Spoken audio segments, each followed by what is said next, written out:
Een nieuw cultureel herkenningspunt in Kerkrade, het Joepementje. Naast de theatervoorstelling Het Geluk van Limburg, Schacht Nulland en De Joep draagt ook dit herkenningspunt bij aan wat Kerkrade zo tekent: de rijke mijnhistorie. We zijn vandaag bezig met het installeren van het Ampenmentje.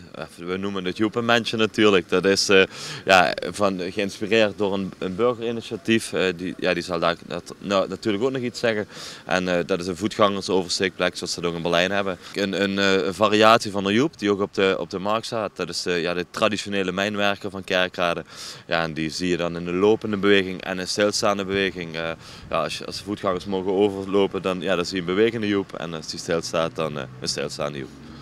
Nou, ik was met mijn vrouw in februari een midweek op vakantie in Berlijn. We hebben erg genoten van die stad en één ding viel ons daar speciaal op. En dat is dat bij de verkeerslichten, bij de voetgangersoversteekplaatsen, dat daar het zogenaamde Ampelmensje te zien was.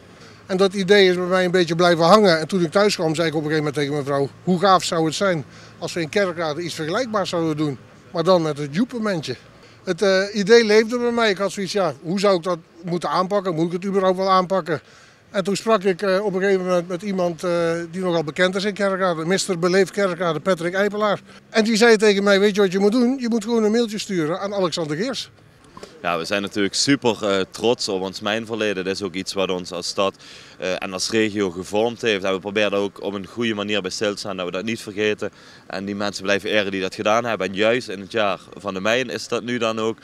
Dan zijn we meer initiatieven te doen. En dit is een van deze prachtige initiatieven daarvan. Nou, dat wist ik zelf niet eens, maar dat is inderdaad heel erg belangrijk. Ik bedoel, dat hoort bij Kerkrade, hè? De Joep, de Koempels, ook Roda JC.